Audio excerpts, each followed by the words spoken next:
Olá, queridos pais e mães! Hoje eu quero trazer uma reflexão que pode transformar a forma como vemos os nossos filhos. Pode parecer um tema pesado, mas é um tema que nos ajuda a viver melhor.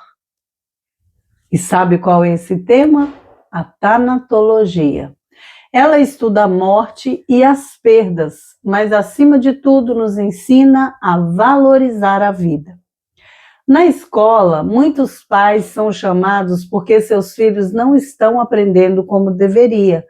O professor preocupado sugere uma avaliação com psicólogo, neuropediatra ou psiquiatra. Mas ao invés de acolher, muitos pais se ofendem. Ah, você está diminuindo meu filho. Muitos até denunciam os professores, os diretores, os orientadores. Outros, quando são chamados porque o filho testa limites, dizem: ah, mas em casa o meu filho não é assim. Só que a escola é um espaço de convivência, regras e cobranças. Se a criança não consegue lidar com isso, é sinal de que precisa de atenção, não de negação. Porque a negação, gente, ela não ajuda. A negação só atrapalha. Mas e o que está por trás da negação? Muitas vezes a negação nasce do medo de ver o filho sofrer, mas também nasce da idealização. Muitos pais projetam filhos idealizados. Ah, meu filho vai ser o primeiro da classe. Meu filho vai realizar todos os sonhos que eu não consegui realizar. E quando percebem que a realidade é diferente, não aceitam. Mas precisamos aprender a sepultar o filho idealizado para abraçar o filho real, com as suas limitações e também com suas riquezas. Porque talvez ele nunca venha a ser aquilo que você sonhou, mas ele pode ser muito mais dentro da sua própria capacidade. Vou compartilhar com vocês o meu relato pessoal. Eu mesma passei pela experiência da negação. Quando meu filho mais velho recebeu o diagnóstico, eu não quis acreditar.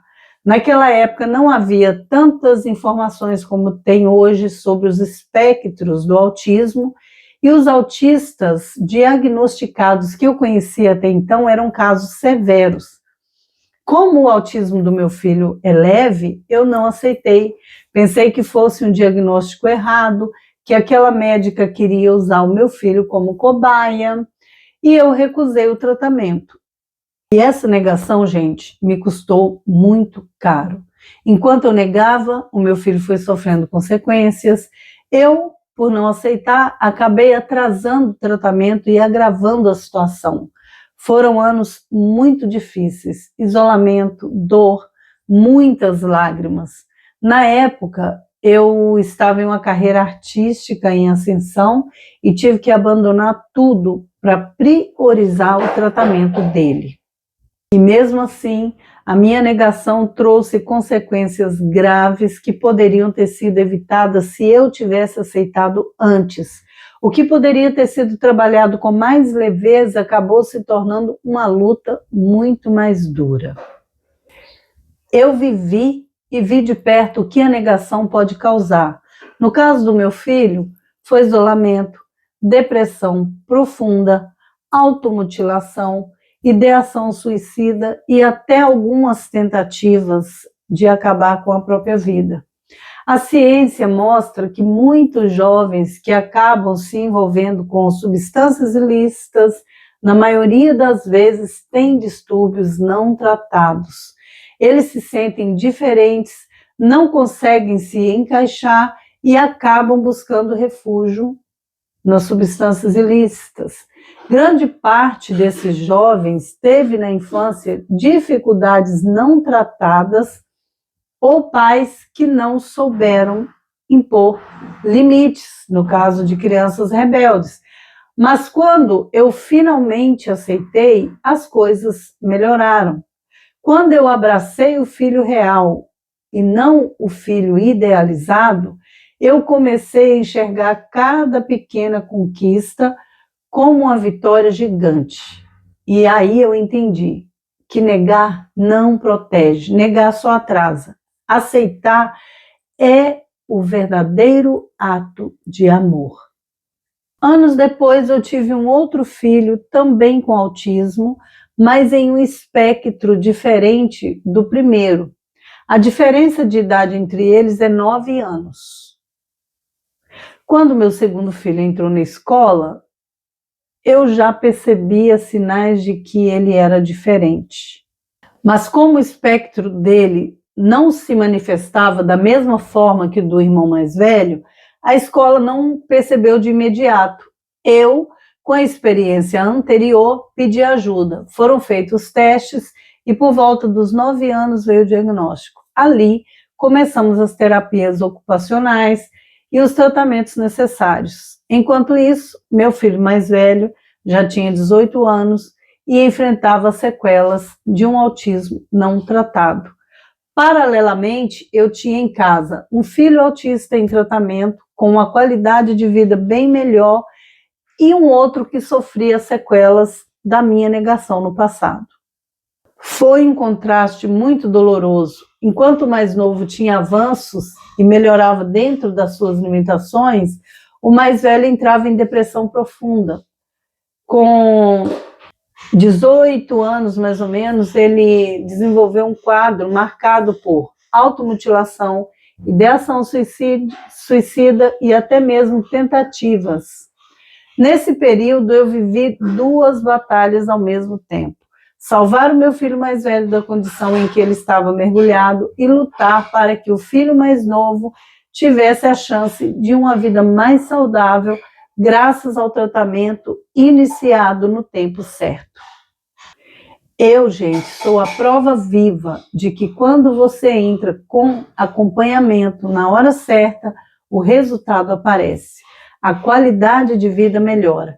Você consegue tirar do seu filho o melhor que ele pode oferecer dentro das suas condições e limitações. Mas também, infelizmente, eu sou a prova viva de que a negação provoca sofrimento. Sofre o filho, sofre a mãe, sofre a família inteira. No nosso caso, sobrou para todo mundo, todos nós sofremos, eu e meus 3 filhos. O mais velho, além do autismo não tratado, desenvolveu epilepsia em razão do estresse extremo, e essa junção do autismo com a epilepsia muitas vezes trouxe sintomas semelhantes aos da esquizofrenia, que por muito tempo fez com que eu temesse que meu filho estivesse desenvolvendo esquizofrenia, até entender que os 2 distúrbios juntos geravam manifestações parecidas. Foi uma caminhada muito difícil, cheia de dor, e hoje a condição dele está mais controlada e ele já começou a compreender as suas limitações e a entrar em processo de aceitação, mas ainda existe muito sofrimento, sofrimento que poderia ter sido evitado se eu tivesse acolhido a realidade no tempo certo. O que eu vivi me fez entender que na educação também passamos por um processo de luto. Não é o luto pela morte física, mas pelo filho idealizado que precisa ser deixado para trás. As fases são claras. A negação. O que acontece na negação? Não, meu filho não tem nada. Esse professor está de perseguição para o meu lado, está discriminando meu filho. A raiva, o professor está pegando no pé, eu vou denunciar. A barganha, e se eu mudar de escola? Se eu mudar de escola, talvez resolve. Se eu denunciar esse professor e ele for remanejado, talvez resolve. Aí a depressão geralmente acontece quando você começa a entender que há algo errado. Aí vem o medo, vem a impotência, a dificuldade de deixar para trás o filho idealizado para abraçar o filho real, e a aceitação é quando você entende, sim, meu filho tem limitações e eu vou ajudá-lo a crescer dentro delas.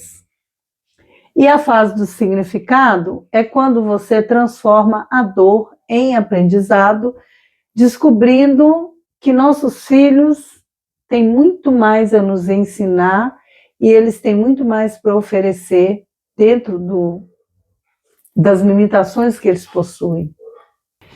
Então, gente, o que eu quero deixar bem claro para vocês é: o verdadeiro amor não idealiza, o verdadeiro amor acolhe.